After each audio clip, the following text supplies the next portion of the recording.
They're still under the other. Okay. The thing So you is, can is see that, Yeah. So they primarily doing mostly just drones. Okay. Is that what they're doing, like So satellite everything drones else up there? We're going to check it right now just to make sure it's a full question. Well, Leo is becoming very popular right now. The lower Earth orbit satellites. And many of them. How's it going? Excellent, excellent. How are you? Oh, yes, good. They can build a few. No, sure, weren't you? Yeah, we went. Problem with Leo is Mississippi, only North 12 Carolina, minutes South of Carolina. visual time. Are you feeling okay? Breakdown data or something. it's 2 weeks. Looks like we put you back together. They did. All screwed. So, Yeah, most VOD I'm satellites doing or really GEO. good. that's all nice. Yeah, I just, So I know, for example, say, like, if they say you have the capability of taking down a satellite. I'm really trying to hold Kind of still. the way Trump is trying to break the face of the satellite. It's hard because when you're handling, you try to kind of go out. I'm right-handed. Right. But That's I'm, what Star Wars. Have been your whole life. I have to. How are you? Missile. Ballistic missiles. Learning as Yeah, it's, Is that part of the building in the Pacific, that big ball that I goes around was there? threatening my wife for a long time that I was gonna do it. I know there's a, Pacific Ocean, they have this big cargo looking thing on the pillar, it looks like a massive ball. And it floats around, but it has the radar system for all military, exact coordinates of where that missile goes. These balls help with the accuracy of that coordinate.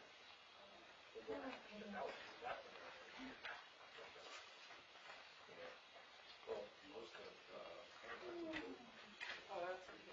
most of For the green one? Hey, Councilmember? And that's why Fiddle has some of the rich man in the world. Taking over space.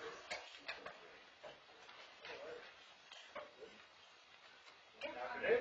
Get notice from Cindy, but she might be showing up.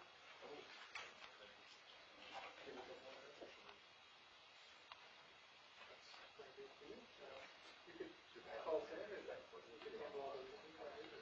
What he's doing in space, everything in general. That's actually, I think we got it.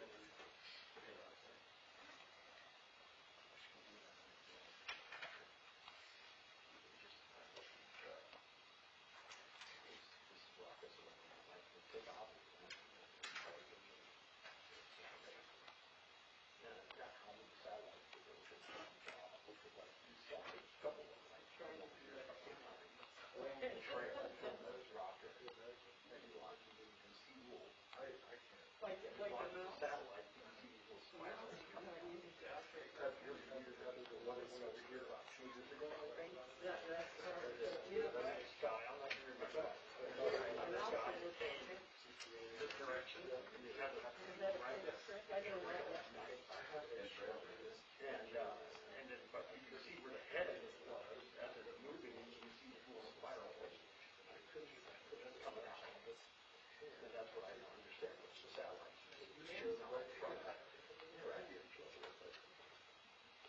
Are you sure you're not talking about the one? I think. Are you sure you're not talking about the rocket boosters that are coming back?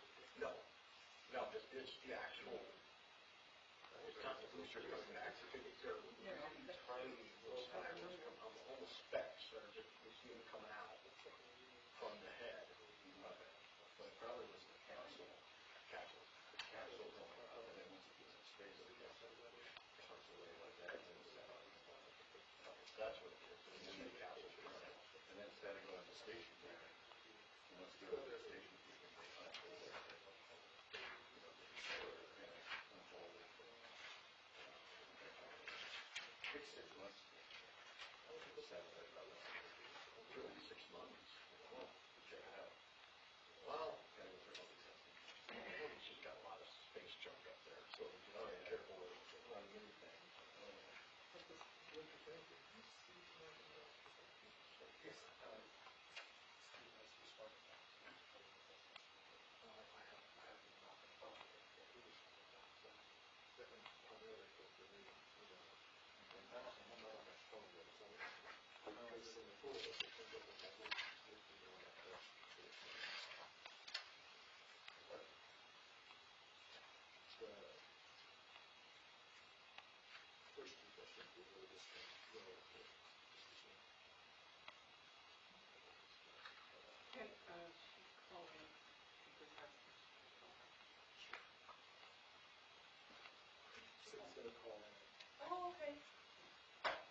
Good evening. I would like to call the March 2nd, 2021 Planning Commission meeting to order. I would like to point out that this meeting is being hosted through live stream on the city's website and by teleconference for public comment.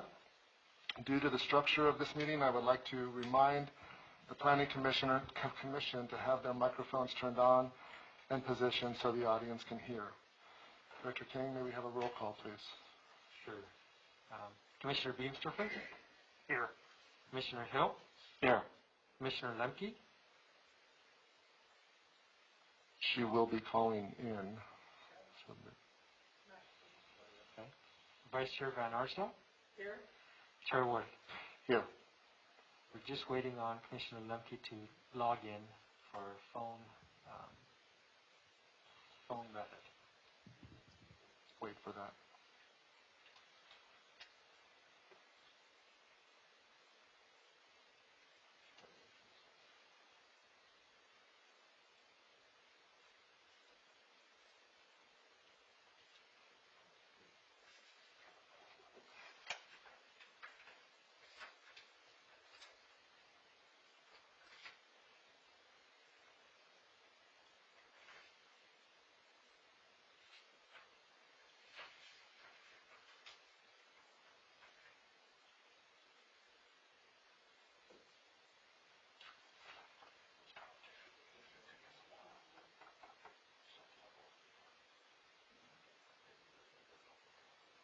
She said she's on hold. Do you have to let somebody in? Oh, she's just there now. Okay.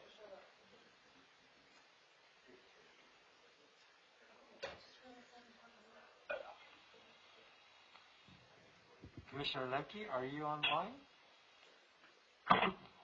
This is Cindy. Hello? Yes, can you hear us? I can hear you. Great. Thank you. All right, agenda item number, so we finish that.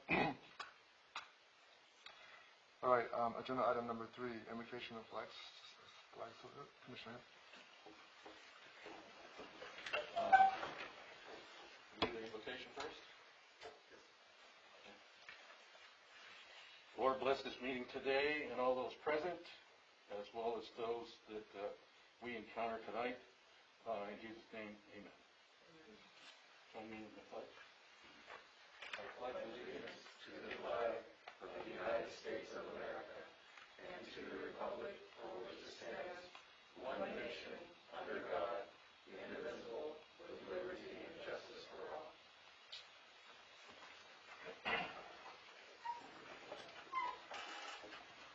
Agenda item number 4 is for the approval of the minutes for the February 16th, 2021. Are there any comments, corrections, or changes? Hearing none, do we have a motion for approval? I take a motion to approve the minutes from the Planning Commission meeting from February 16th, 2021. I'll second.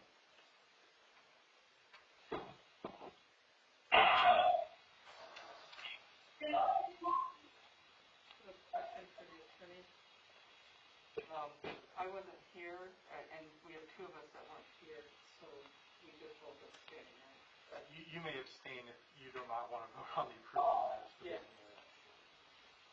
I did have a question for how will we be recording the vote of our telephonic? Usually just do it over the microphone. Okay. You do voice over. Commissioner Lemke, can I get your vote? Yes. Thank you. All right, we'll move to item number 5, public comment period. To accommodate public comment, we have made temporary changes to this part of our agenda that were necessitated to comply with COVID-19 directives. There is a temporary 2-minute per person time limit for all general public comments on non-public hearing items. All who wish to speak, including commissioners and staff, need to be recognized by the chair before speaking.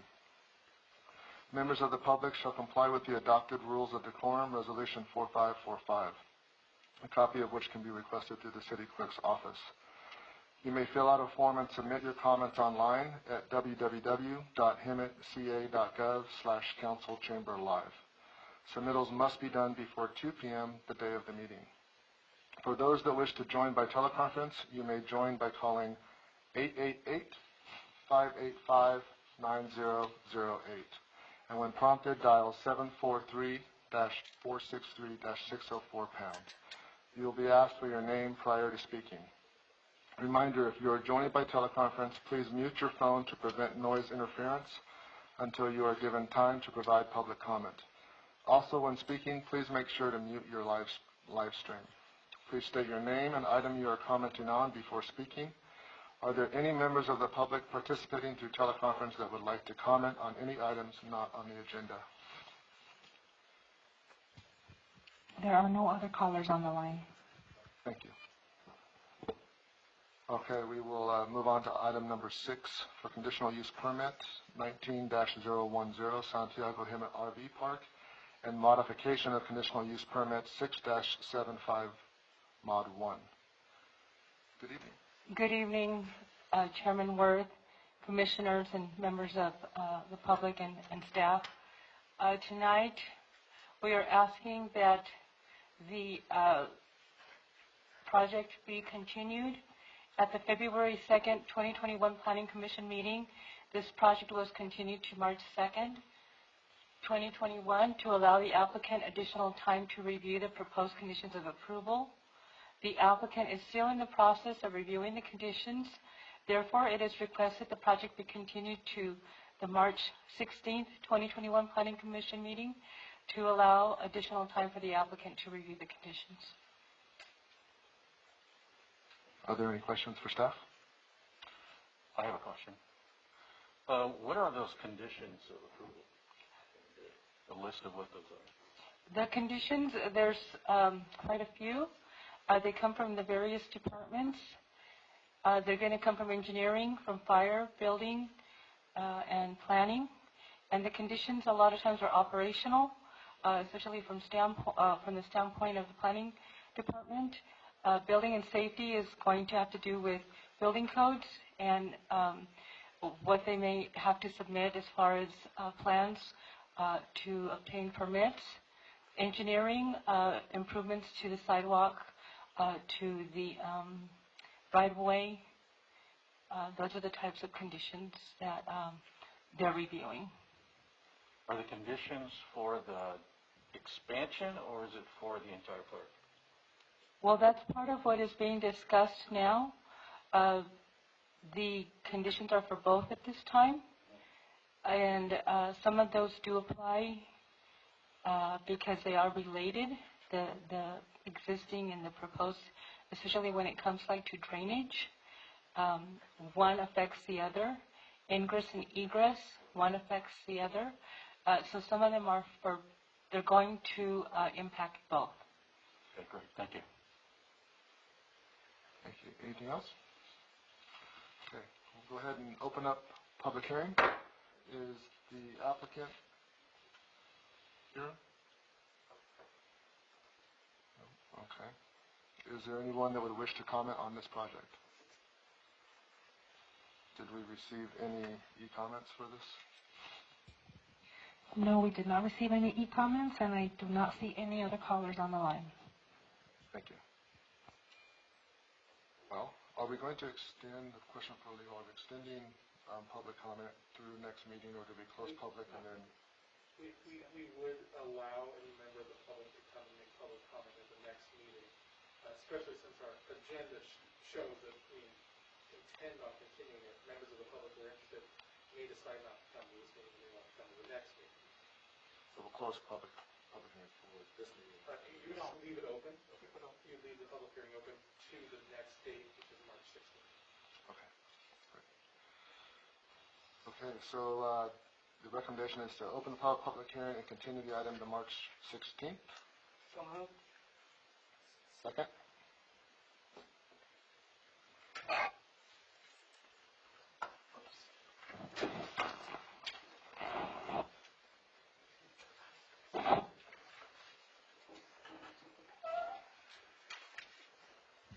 Commissioner Lemke, may we obtain your vote?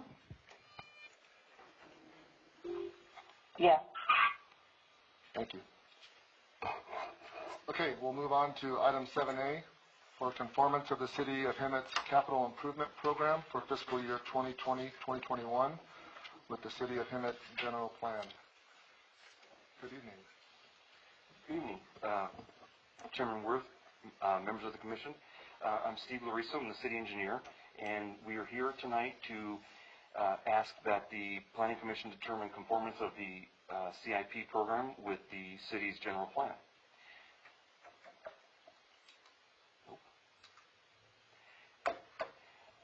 I know everybody's familiar with it, but just wanted to show the limits of the city, and it's spread out into 5 different districts.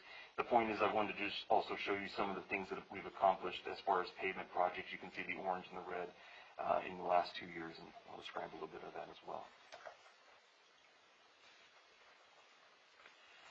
So the purpose of tonight is, as I mentioned, we're trying to determine conformance with the city's general plan.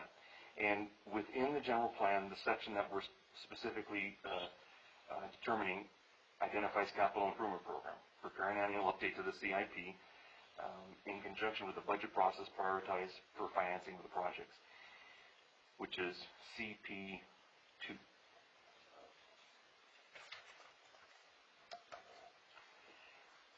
On some of the projects that we've just recently completed, this is over the last year and a half, need to take a step back as well and remind Commission that we haven't had a formal CIP since 2017-2018, and engineering along with Public Works has gotten together to try to develop it this year for a 1-year CIP to expand onto a multi-year CIP.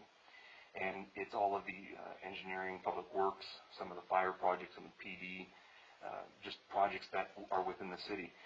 And we had a brief presentation to City Council a couple weeks back with some of the other information as well. But I just wanted to share with you tonight some of the projects we've accomplished in the last just 2 years. The pavement projects alone, just in the last 18 months to 20 months, we've accomplished about $7 million worth of pavement projects, just because of the backlogs. And you can see some of the ones from 17-18, 18-19, and so on. And we're accomplishing the 2021s right now. Some of the items that we have for this upcoming year. Now, this is where you can see that we're moving with Public Works to try to develop projects that are across the entire city. Towards the middle of the page, citywide sewer main replacement and relining.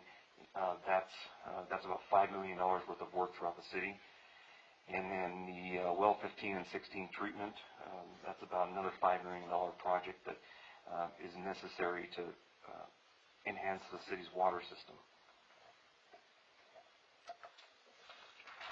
So with that, I'm here for any questions. I just wanted to remind Commission what we're, again, attempting to do is I'm asking to adopt a resolution to find conformance with the city's general plan.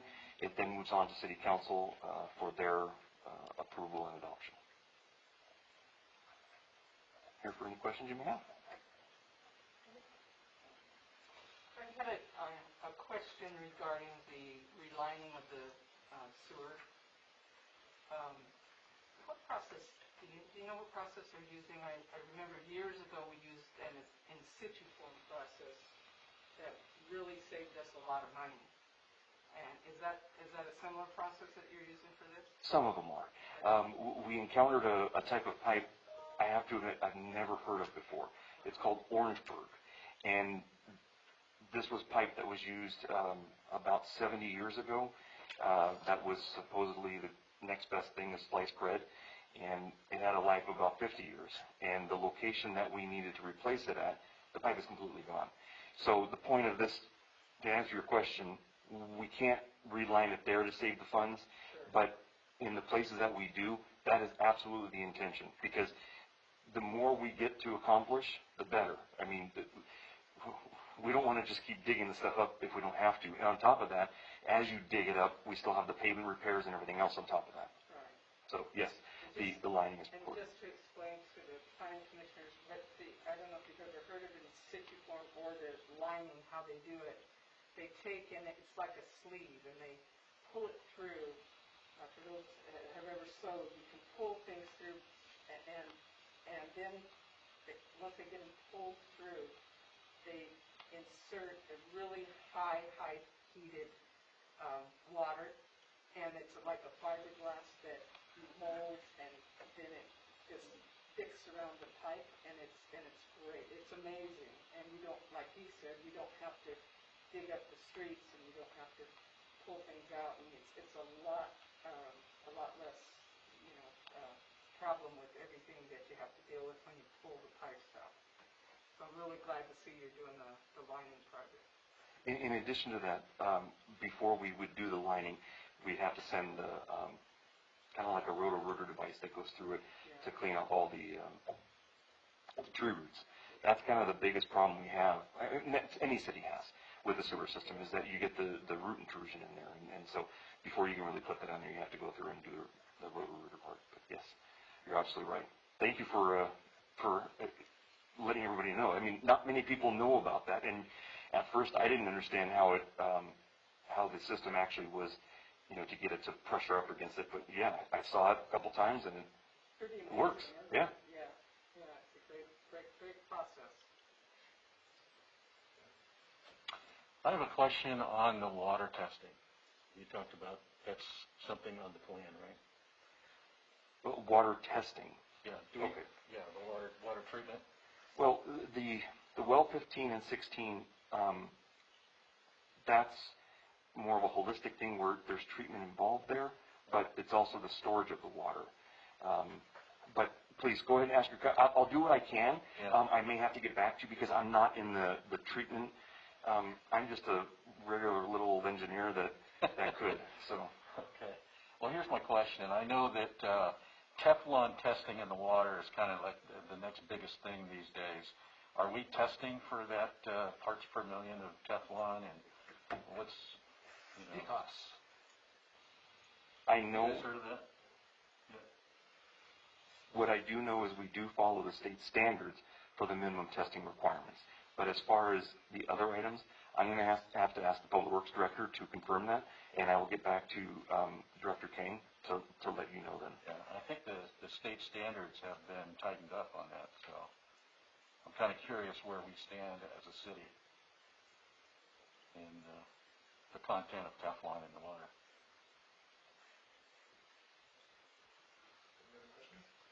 I actually have a few questions.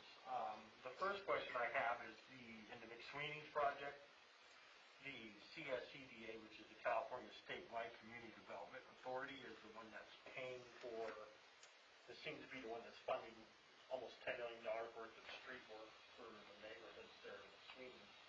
Now, is that something that McSweeney, the developer, has, that between the developers in this program, or is that through the city that decided to spend that in McSweeney? So about a year and a half, nearly 2 years ago, Raintree is the developer that bought out SunCal from bankruptcy or whatever it was. And prior to my time being involved, there was negotiations of what needed to be done. There was what we call Phase 1 punch list, which was a lot of street rehabilitation, crack sealing, traffic signal installation, some of these things that needed to get taken care of. So that's one of the projects. The other two are dealing with State Street crossing of the Cactus Valley Wash and McSweeney Parkway crossing of Cactus Valley Wash. So that's the background on it. The other portion is that Raintree approached the city to have the city basically be a component of the CSCDA bond, basically to implement the project. So Raintree got the bonds on the project. The money's in escrow. We, being the city, are then implementing the projects, chipping away at the escrow account. So it's not city money that's being used on this. I want to make that clear. Correct. No, I just want to make sure, is it something that the city can spread out in other communities, or is it just McSweeney? Because there's like McSweeney's the only one that got almost $10 million for it. Yes. It is just for McSweeney because of the fact that the McSweeney Parkway and State Street crossing the Cactus Valley Wash are specific to that development. as is the Phase 1 punch list items, things that were supposed to be done before by SunCal but did not get completed. I have two more questions. The other question I have is with the bike route, the ATP bike route, what ATV is, Active Transportation Program, is funding $2 million of that. Correct. Now, is that the same company that's funding the Salt Creek Trail by Domagoni, or is that a completely different program that's funding that bike trail? What I do know about that one down there is that it's a county program that's doing the one by Domagoni. The one on the Hemet Valley Bikeway project is strictly ATP funding. I don't know how the county achieved or received the funding for that, but that is a different project altogether. And do they pick that location for that bike route going down Palm Street instead of like a different street that I think will be more effective? But they chose Palm Street down to Esplanade from, looks like Echo Hills area on the map. So is that them picking it out, or is that the city that picks that location, or city council, who picks that location? Well, let me make sure I understand. So are you talking about the one that's up in the northern part of the city, or are you talking about the one over by Domagoni? No, the one that's that starts by kind of Buena Vista, it looks like, by Echo Hills, and then it goes all the way down Palm to Esplanade. Okay, good. I just want to make sure. So that's our project. That actually predated me as well. There was, I believe, some study sessions that were put together in determining the best route because it was to connect up to a route that San Jacinto was putting in. And Palm, I think, was chosen for the majority of the right-of-way that was already obtained, as opposed to going down different paths. I do have more information back in the office, and I could provide that to Director King if that would be helpful for you. Yeah, I'm just curious of who picked that route. And then the last question is Measure A. When it comes, it seems like it's mostly for street projects.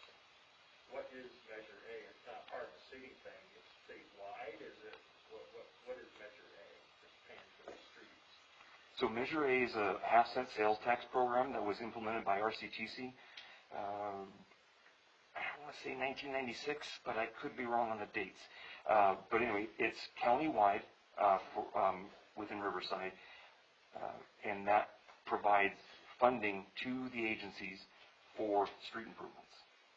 So it's different than TUMP. TUMP was put together by WRCOG, and then RCTC put this to the voters. This is the half-cent sales tax. And just a bit of other information, before the whole pandemic hit, because we're coming up close on the sunset of that Measure A, RCTC was trying to discuss about extending that, going to a vote of the people of the county as well again. Because it's been very well received. It's money that the city gets every year, and in addition, when the pandemic did hit, RCTC immediately sent out a reduction amount, basically to all the agencies. It was a 25% reduction. And the latest numbers that we got were actually higher because sales tax has still been coming through. And so it's a great program that we get benefit of. And the meetings that they had gone around not only to the electeds and the cities to talk about the benefit of going forward with another extension of that sales tax, but they actually had been reaching out to lots of different other organizations, agencies, and even some private ones that had a lot to offer when it came to people getting the word out. And so Ann over at RCTC had a lot of meetings, and there was some real positive feedback, and I think it was appropriate that they took that off the agenda and did put that out for a vote for 2020, but I'm sure they're going to come back with it because there's a lot of their projects that won't be able to go forward unless it is extended.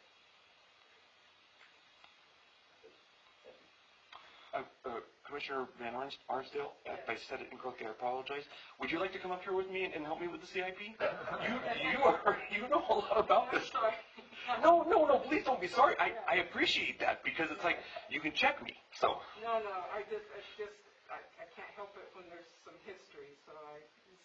sometimes, you know, the things that we did before, years and years ago, and they, you know, they certainly circle back around all the time.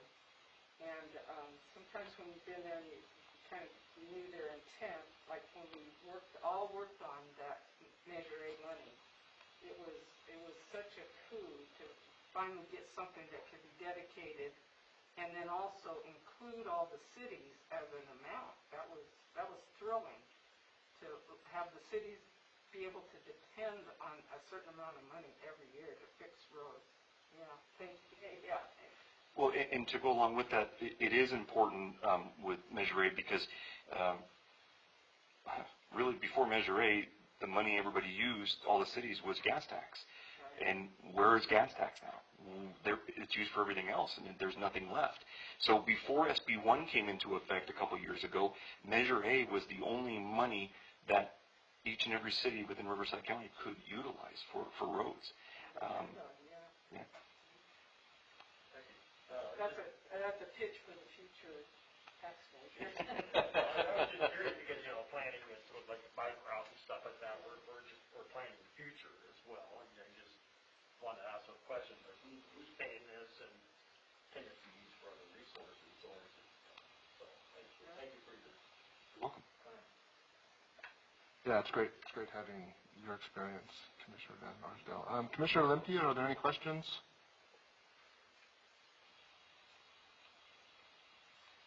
No, I have none. Okay. So I have a couple. So the fiscal year 2021, first off, it's great that we're putting together a capital improvement program. It's important to be able to prioritize projects and have that as a basis for your financial expenditures in a year.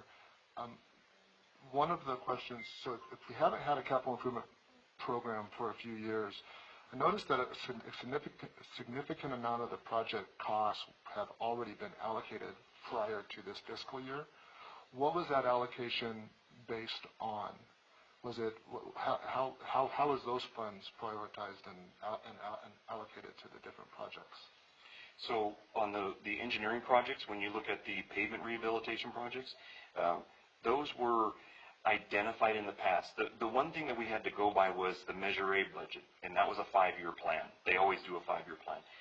So at least we knew the funds that were there, and it was identified for a 17-18 pavement rehab and slurry seal and so on and so forth.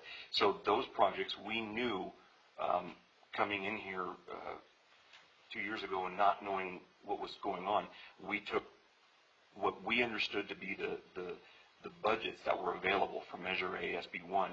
We then looked back at the payment management report. I think I sent you an email earlier today. So those types of projects were identified within that report.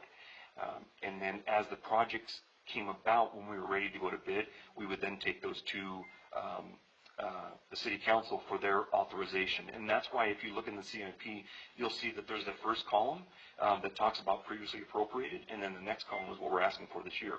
So the previously appropriated it was either from, well, it was always City Council, but it could have been appropriated a number of years ago, and it was just sitting there waiting, or it could have been something that we've already done. In fact, there's 2 projects within there that were taken to City Council back on January 12th of this year. There was a slurry seal and a pavement rehab project. So those were identified, and if you look in there, you'll see that it's in the first column because it was already identified and it was already appropriated. So some of those projects are kind of an offshoot of that 5-year plan, and then other projects just come up as projects do sometimes, and then get funded from the city based on the need at the time. In a nutshell, yes. Okay. Because there's been a bit of disjointedness prior to engineering and public works coming together. Engineering did their projects and public works did their projects, and that's why if you see in this document, and I mentioned a couple of them up there too, we really are working very closely with public works to get these sewer and water projects. I mean, there's $15 million worth of funds that are available. $10 million from a settlement. I can't remember the name of the company, but anyway, there was a perchlorate settlement, I believe. So that was about $10 million worth of water projects that we are just now getting that basically can go and fix the wells. We have a problem with, we're adding another tank at one of the locations. So those are all projects that may have just been sitting around that needed to be done, but nobody really kind of pushed it. Sure. And so the engineering funding sources, those are usually very limited. And if you look at it, I mean, I can sit there and tell you, we've got TUMF, Measure A, SB1, some gas tax, CDBG, ATP. Those are all, except for the two, they're all very restricted funds and can only be used on those types of projects. So I know I'm an engineer and I like talking. Right, and I appreciate that. In my other life, I deal with facility master planning and strategic planning. So, and that's kind of one of my thoughts. I mean, I think it's great that we're doing that CIP with Public Works, because there is kind of an overlap between expansion and refurbishment, and so the city is different than what I'm accustomed to in terms of how those things are funded. So I have a lot to learn on that. But one thing that I just kind of thought is, we're being asked as a commission to say, is this CIP in conformance with the general plan? And the general plan is like this really super high level. And so how is the CIP specifically in conformance? It's kind of hard to tell. It seems like there's a couple steps missing. And there's a couple projects on the CIP that I noticed. There's a street study to identify and prioritize future projects. I think there was a water master plan or something. Those types of efforts to help guide staff to say, hey, these plans are what are in conformance with the general plan. Kind of to your point, Commissioner Beaver, who chose that particular line? I mean, one of the big things about the general plan is a healthy lifestyle, and that was kind of my question on, well, what about the mountain bike, that we've been talking about, the mountain bike park up in Simpson, or those types of things? How does the city staff implement or have the resources, or have kind of the buffet, if you will, of projects that they can pick and choose from when funding is available, that is in line with some sort of a planning document, and that planning document is then therefore in line with the general plan. So first off, I think it's great that we're getting back into the capital improvements program and bringing this to both the engineering and public works.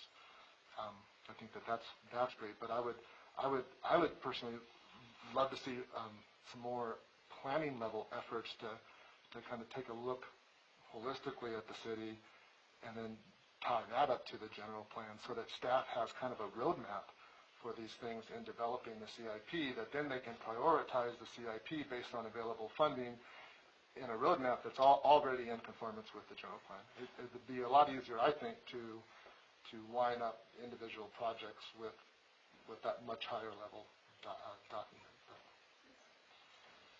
Isn't that kind of what your process was here? Yes. So that's what I was going to allude to. Unfortunately, with us just taking a one-year CIP right now, it's just a snapshot. It's basically stuff that's left over that we have to get done.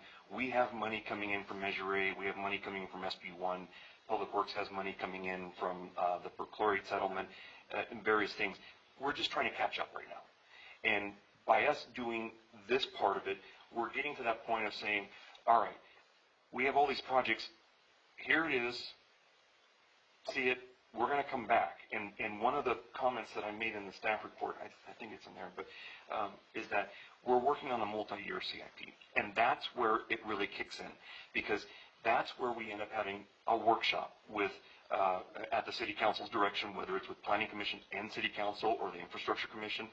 That's where those types of projects come about.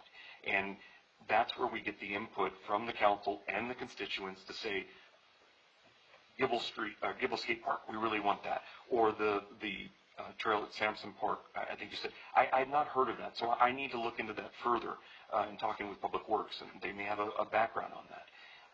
But you're right. How do we know with only a one-year document? And up until this point, we've been just trying to play catch-up with both departments. And that's why we're setting the stage to come back to Planning Commission probably in May or June with a workshop at Council's direction to meet and discuss multiple-year projects. Now, there's been talk about doing a 5-year CIP right off the bat. I don't think we're ready to do that yet. I think we need to take baby steps, understand some of the key priorities that Planning Commission has, the City Council has, the rest of the residents have.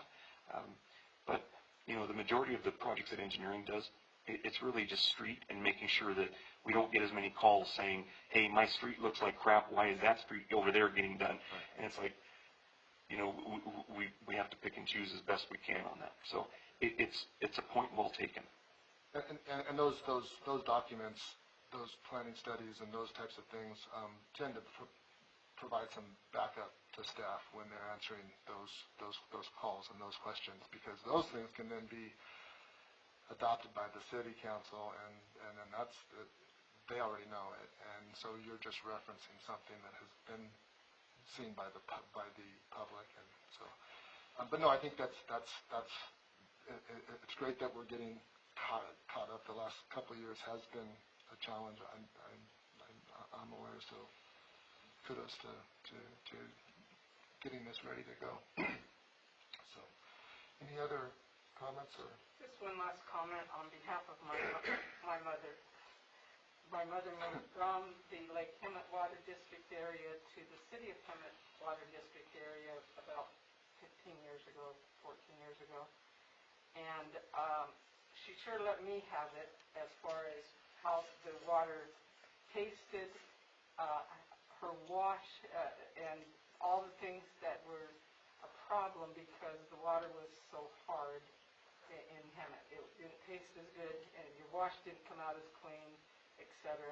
And there was often times where I used to say, we might test okay when it comes to our tests, but there sure is a need for us to do some better filtering. And I don't know if that's a part of some of your fixing the wells and stuff, but that might be an opportunity, and there's so much better technology now. So I think that the citizens of Hemet that are on the City of Hemet's water system deserve to have that if that's possible. It's a very valid point. Now, granted, the majority of the water in this region comes from the same aquifers. There may be different blends that Lake Hemet water does compared to Hemet water, but it's all about horse trading. You know, right now Public Works is working on a credit agreement with EMWD to basically sell some of our credits back to EMWD to get some funds because we're working on well 15 and 16 and well 12 to get those back up and operational so we save money all the way around. But as far as those items, I don't know. I would like to talk with Public Works, and it might be just something that can be stated in an email, but unfortunately, the water districts that I know throughout the Southland, they work hard at trying to make sure that they're in compliance. As far as hardness, maybe I'm guessing that's what's causing. No, I think you're right. No, you're right. The hardness is something that we're all affected by. But I haven't seen too many agencies do much about the hardness because it usually requires reverse osmosis, and those are extremely expensive operations. But regardless, I'm going to talk with Public Works and have the water. And I don't mean for you to spend a ton of time. It's just if I didn't know if there's, maybe you could send me some information on what's going to be done. And if it included that, I'd be happy to spread the word. Having a little experience in water, you know, we get water from basically three sources. We get water from Colorado River, the state water from Lake Oroville, and then groundwater. And then groundwater within this area, if you go up towards Val Vista, in the Canyon and San Jacinto lower basins, those are very, very high quality water, very low TDS. They come from Lake Hemet. Right. Yes. But then you get further down towards Salt Creek Channel, which it's not called Salt Creek for a reason. I mean, it is called Salt Creek for a reason. The water does become a lot higher in TDS. So that's where those opportunities for horse trading and blending water from higher quality sources with water that may be a little bit more high in TDS. That's where that comes into play. But a lot of it depends on where you're at, unfortunately. And it could be the system, the pipes as well, too, depending on how old the system is within the house and within the neighborhood. You know, that has a lot to do with it as well. Okay. Well, thank you very much. Any other? Something you mentioned about the state park is funded by parks. Is that something to the city? Does that the city fund those parks, or is that a county funding? City diff funds. It's city diff funds for parks, yeah. And the city will be liable. They have the liability if somebody falls and gets hurt. That's something we can discuss later on. But I just imagine that's a big liability if a kid gets hurt at the state park. No, it's all pillows out there, so I think it's fine. A lot of times you're posing, you know, what you're responding, you're on risk or something. But I can't speak to the liability about that, but it is the city does own it. I think that's great. I think the more opportunities we can have for kids to get out and do things that are healthy and be outside and not gaming, I think is outstanding. So, any other questions? All right, we'll go ahead and open public hearing. If you are attending by teleconference, please be advised that your phone will be muted until such time as public comment period. Please be aware that if you are participating through teleconference, you will have to mute the live stream as it causes interference and delays. Are there any members of the public participating through teleconference that would like to comment on this item? There are no other callers on the line. Okay. And no e-comments were submitted? And no e-comments were received, no. All right, and nothing else, we'll close public hearing. And we'll entertain a motion to conduct a public hearing and consider any public testimony on the proposed capital improvement program and adopt a planning commission resolution finding the capital improvement program for fiscal year 2020-2021 to be consistent with the City of Hemet's general plan. Making a motion. Yeah, kind of good.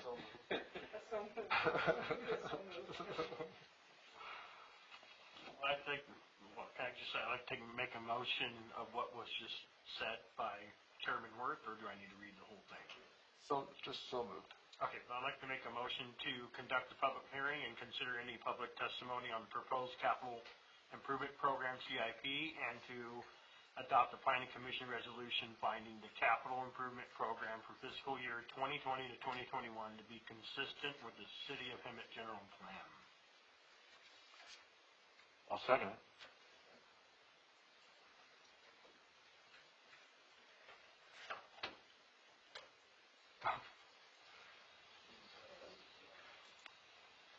Commissioner Lemke, may we get your vote? Yes. Thank you. Okay.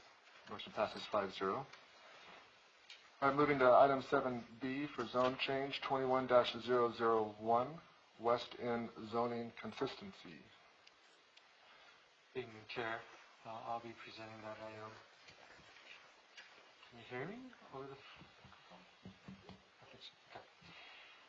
So this is a zone change item for West End to be consistent with the existing general plan designation. We are unfortunately waiting for some comments back from other agencies, so we'd like to request for a continuance of this item to April 20th, 2021.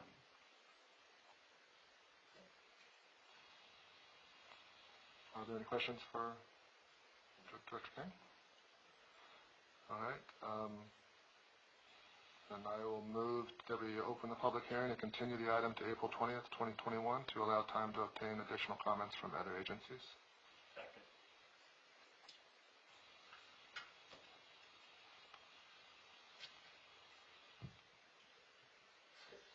Oh, Cindy says that the sound has been very glitchy.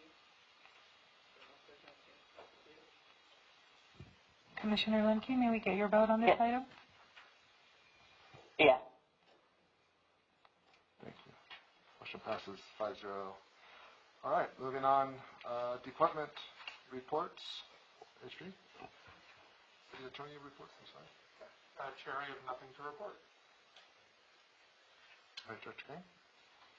At the City Council meeting of the 23rd of February, the City Council had their review of Rancho Diamante. They did approve the project, but there is a second reading on the item, so it's going to be scheduled for next Planning Commission hearing for that item. Other than that, I don't have anything else to report. What's the second meeting? Second reading is for the ordinance component.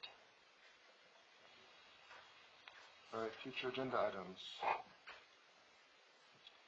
So we have Study Car Wash that's coming before you, O'Reilly's Auto Parts Store at Page Plaza coming before you, KB Homes and McSweeney Farms.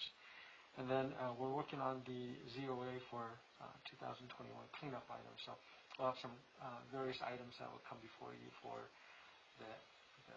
some of the ordinance sections that we found to be either need to be updated or changed to adjust for the latest development changes. And finally, Director King, Planning Commission reports. Okay. Commissioner Hill? No. Commissioner Lemke? No report. Commissioner Beamstrofer? Nothing to report. Vice Chair Van Arsdale? Nothing to report. Chairman Worth? Just that when I came back from my vacation, when we were in Mississippi, and it was the coldest it had been in 108 years, and coming back into Hemet, it was absolutely gorgeous. So just, I was like, oh, that's why we live here. So if there's nothing more, then this meeting will be adjourned until March 16th, 2021 at 6 p.m.